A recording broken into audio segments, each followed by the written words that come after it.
Hello friends, टेलीफिक्स institute में आपका most welcome है।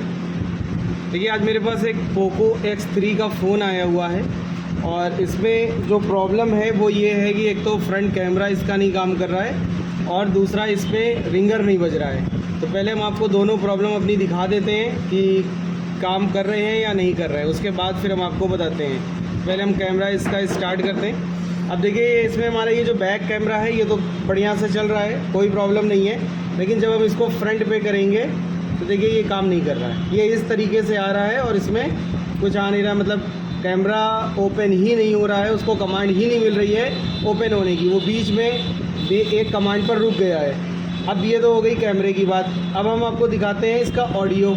इसके ऑडियो में भी प्रॉब्लम है और ये म्यूज़िक पर गए और म्यूज़िक में जाने के बाद देखिए इसमें सॉन्ग प्ले भी है, ये सॉन्ग हमारा चल रहा है लेकिन इसमें कोई आवाज़ नहीं है। ये सॉन्ग हमारा चल रहा है और इसमें पहले हम आपको वॉल्यूम अप करके दिखा दें, उसके बाद दिखा दें। देखिए सारे वॉल्यूम्स भी हमारे पूरे फुल हैं लेकिन उसके बावजूद भी इसमें कोई आवाज़ आ नहीं रही है। और ये देखिए हमारा ये सॉन्ग इसमें चल रहा है। तो इसमें जो दोनों प्रॉब्लम इसमें जनरेट हुई हैं, पहले हम आपको बता दें, हमने सर्किट के बिहाफ पर इस कैमरे की सारे सिग्नल्स चेक कर लिए हैं। कैमरे के सारे सिग्नल्स में जैसे एक हमारा VDD वोल्टेज होता है, VDD 1 होता है, उसके बाद डेटा क्लॉक होता है, उसके बाद MIPI की 10 लाइनें होती हैं हमारी। जब हमने इन सभी पर GR चेक किया और उसके बाद इसका हमने 2.8 1.2 वोल्टेज चेक किया, हमें सारी चीज़ें इस कैमरे के जैक पर बिल्कुल सब कुछ अच्छे से मिली। और यहाँ तक कि जो CPU से निकलने वाले सारे सिग्नल्स हैं वो भी हमें सारे सिग्नल्स भी इसमें सब सही मिले। सब पे GR आ रहा था और अच्छा GR आ रहा था, जितना आना चाहिए 500-400 के आसपास उतना आ रहा था। अब इसमें प्रॉब्लम जो जनरेट हो रही है वो ये हो रही है कि इसमें GR तो आ रहा है लेकिन आपको मालूम होना चाहिए कि GR के साथ साथ CPU क्या करता है, किसी सिग्नल्स को काम करने के लिए पल्स जनरेट करता है। पल्स जब जनरेट करता है जब हम उस सेक्शन को एक्टिव करते हैं, यानी चालू करते हैं। अभी क्या है, जैसे हम अपना मोबाइल ओपन करते हैं, ऑन करते हैं, तो ऑन करने के साथ ही CPU क्या करता है, पहले तो उन सभी सिग्नल्स, उन सभी सेक्शंस के लिए सिग्नल भेजना स्टार्ट कर देता है। लेकिन जब हम कोई पर्टिकुलर सेक्शन ओपन करते हैं तो इसमें क्या होता है, पल्स जनरेट होती हैं।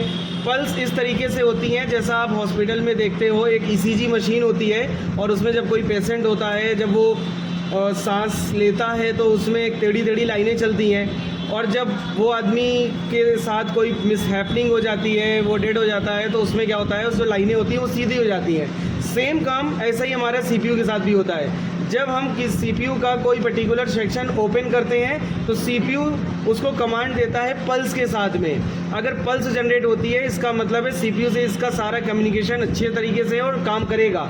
लेकिन अगर पल्स नहीं जनरेट होगी तो वो सेक्शन काम नहीं करता है हमारा। तो इसमें यही हमारी प्रॉब्लम हुई है कि इस कैमरे के जैक में सिग्नल्स तो सारे आ रहे हैं, वोल्टेजेस भी आ रहे हैं, डेटा क्लॉक भी हमारा सही है, लेकिन इसमें हमारी पल्स नहीं जनरेट हो रही है। अब पल्स ना जनरेट होने के कारण से हमारा ये कैमरा नहीं काम कर रहा है और उसके बाद वैसे ही हमारा रिंगर के साथ भी दिक्कत है। तो अब हम आपको बता दें, जैसे ये पोको जो MI का ये MI की सीरीज़ है, MI के कंपनी का ही ये फ़ोन है। इन मॉडल्स में ये अक्सर ये प्रॉब्लम आ जाती है कि कभी कैमरा नहीं काम करता, कभी ऑडियो नहीं काम करता, या कभी हमारा कोई और ऐसा सेक्शन होता है जो फॉल्टी हो जाता है। और उसमें क्या होता है, इसमें CPU क्या करता है, पल्स बनाना बंद कर देता है। अब ये प्रॉब्लम मैन्युफैक्चरिंग हो सकती है, वैसे तो मैन्युफैक्चरिंग ही कह सकते हैं, क्योंकि अक्सर ये देखा जाता है कि ये जो पोको सीरीज़ है MI की, इसमें ये अक्सर प्रॉब्लम आ जाती है कि कोई ना कोई सेक्शन हमारा काम करना बंद कर देता है। तो इसमें भी सेम वही हुआ है। तो अब हमें सिंपली करना क्या है, इसका CPU रिवॉल्व करना है और CPU रिवॉल्व करने के बाद हम ये देखेंगे कि हमारी जो प्रॉब्लम है वो सॉल्व हुई या नहीं हुई। तो चलिए स्टार्ट करते हैं। इसका CPU हम लोग रिवॉल्व करते हैं। पहले हम इसको खोल लेते हैं और फिर उसके बाद हम इसका CPU रिवॉल्व करना स्टार्ट करते हैं। देखिए, हमने अपना बोर्ड बाहर निकाल लिया है उससे कॉम्बो से। और अब देखिए, हम आपको सबसे पहले इसका CPU निकाल के दिखाते हैं, साफ़ करते हैं और हम लगाते हैं और हम लोग ये देखते हैं कि हमारी प्रॉब्लम सॉल्व हुई या नहीं हुई। तो चलिए स्टार्ट करते हैं और हम अपना CPU पहले इसका निकाल लें जल्दी से। देखिए, हमारा ये पेस्टेड IC होता है पोको की सीरीज़ में। जितने भी ये CPU और MMC लगे होते हैं ये पेस्टेड होते हैं और बहुत हार्ड भी पेस्टेड नहीं है, नॉर्मल पेस्ट होता है ये हमारा, तो ये बहुत आसानी से हो जाता है। तो बहुत आप धीरे से और केयरफुली काम करिए तो आपका काम हो जाएगा सही तरीके से।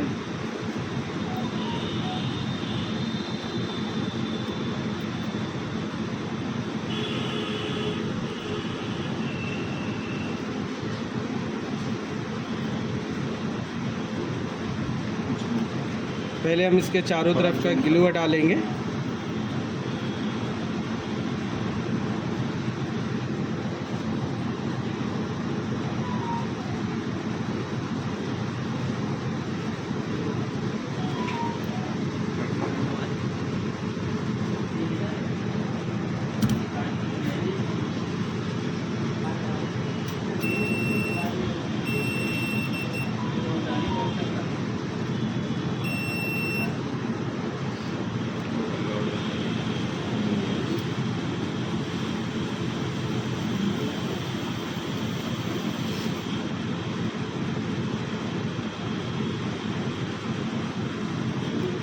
देखिए ये हमारी चारों तरफ का इसका ग्लू हट गया है और अब हमें सीपीयू को बाहर निकालना है। तो बहुत ही केयरफुली हमें निकालना होगा इसका सीपीयू, क्योंकि पेस्टेड है, बहुत हार्ड नहीं है, नॉर्मल है, लेकिन फिर भी थोड़ा सा ध्यान इस बात का देना होता है कि बॉलें ना टूटें, नहीं तो आपका काम बढ़ जाता है। तो इन सारी चीज़ों का आपको बड़ा ध्यान रखना है। इसके चारों तरफ पहले हम थोड़ा सा पेस्ट डाल देते हैं।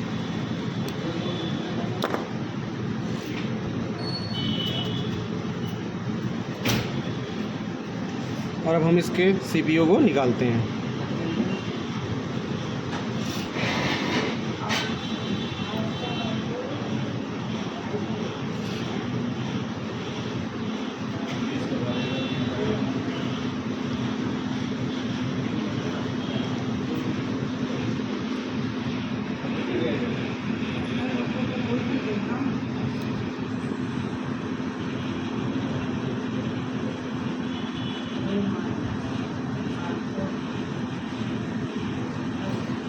थोड़ी देर इस पर हीटिंग प्रॉपर देना होता है, क्योंकि अगर आप जल्दी करेंगे, जल्दी आप इसको स्क्रैपर को आईसी के नीचे लगाते हो तो इसकी बॉलें उखड़ने का डर रहेगा। तो इसलिए पहले नीचे का जो शोल्डर है वो मेल्ट हो जाए, और ये करीब 30-40 सेकंड में मेल्ट हो पाता है। तो इसलिए हम लोग अच्छे से मेल्ट होने देते हैं। अब उसके बाद हम स्क्रैपर को ऐसे डालेंगे और बहुत ही केयरफुली आपको इसको निकालना है। बस आपको ये चीज़ ध्यान रखनी है, जल्दी नहीं करनी है, नहीं तो बॉलें टूटने का बहुत ज़्यादा डर रहता है। अब देखिए हमारा सीपीयू बाहर आ गया।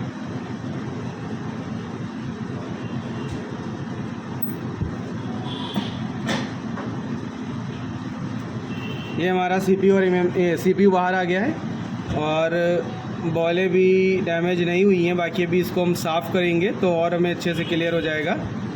तो चलिए अब स्टार्ट करते हैं इसको साफ़ करना, जल्दी करते हैं।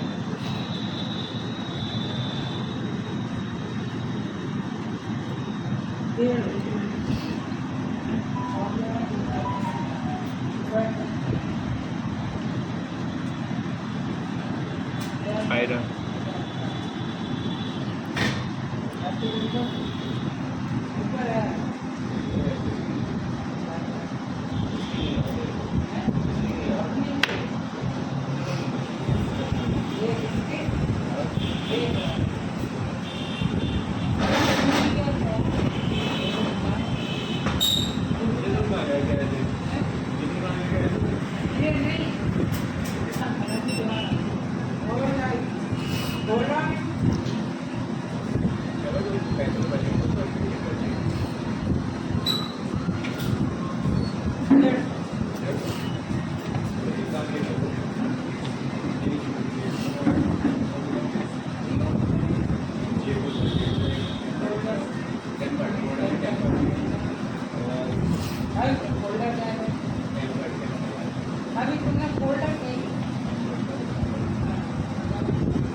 इसकी साफ़ सफाई बहुत अच्छे तरीके से करना है।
देखिए इस तरीके से आपको एकदम नीट एंड क्लीन साफ़ करना है बिल्कुल, कि जब आप बॉल आईसी लगाओ तो वो बिल्कुल आपको साफ़ दिखे, एकदम साफ़ साफ़ इस तरीके से ऐसे आपको इसको साफ़ करना है।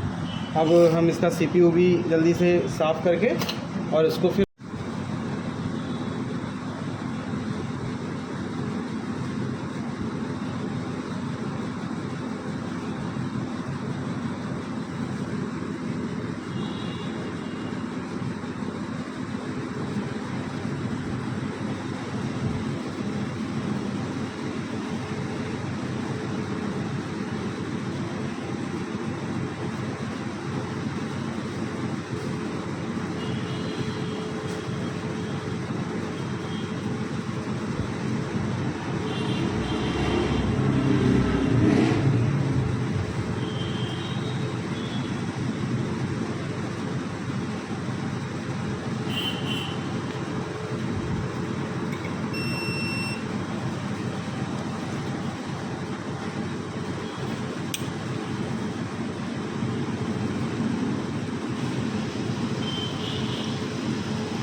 देखिए ये CPU और eMMC हमारी दोनों साफ़ हो चुके हैं और अब हमें रिवॉल्व करना है अपने CPU को, और रिवॉल्व करने के बाद फिर हम इसको असेंबल करते हैं।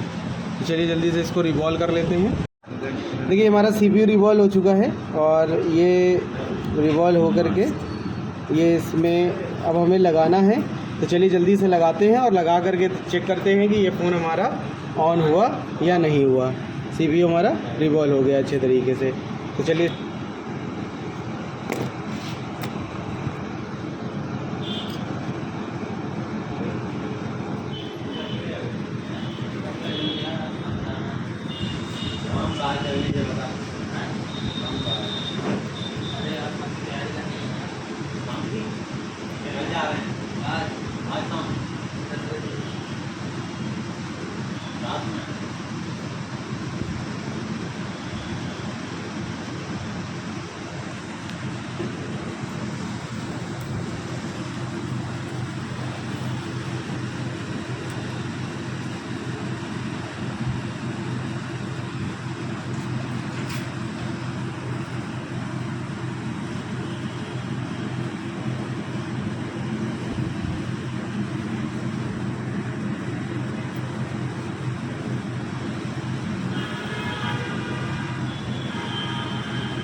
CPU हमारा लग गया और एक बार हम हल्की से इस पर और हीट मार देंगे ताकि अगर कहीं पर भी एक आध बॉलें रह गई हों तो वो भी सारी की सारी सब हो जाए।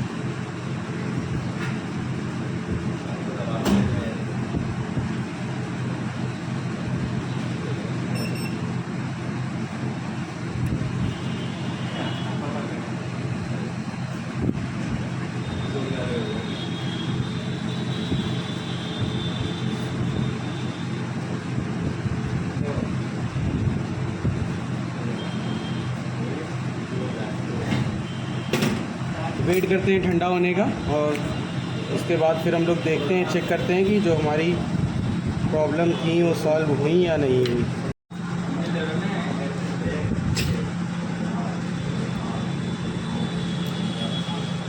चलिए देखिए अब हमारे CPU इसमें लग गया है और कैमरे भी हमने इसमें असेंबल कर दिए हैं और अब हम लोग देखते हैं कि जो हमारी ये प्रॉब्लम है सॉल्व हुई या नहीं हुई। ठंडा हो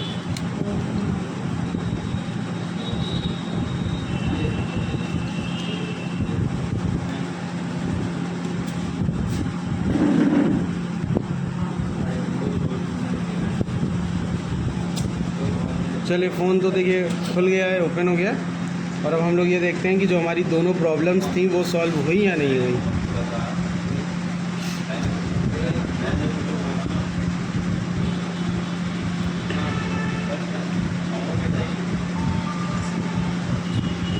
आगे भी बढ़ गया, MI UI पर भी आ गया और अब खुल जाता है तो फिर हम लोग चेक कर लेते हैं। MI के फोन आते हैं।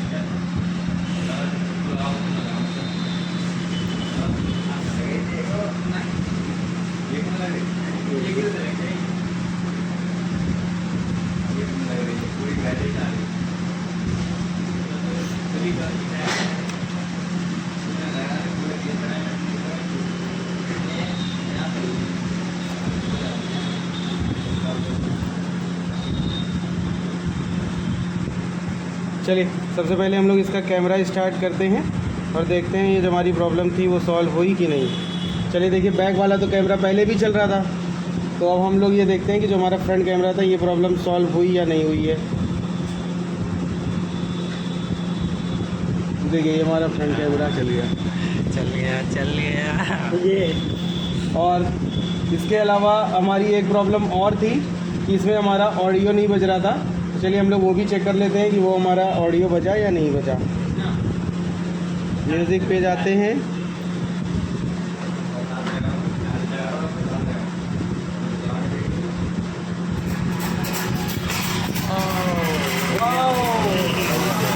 तो हमारे दोनों काम परफेक्टली हो गए।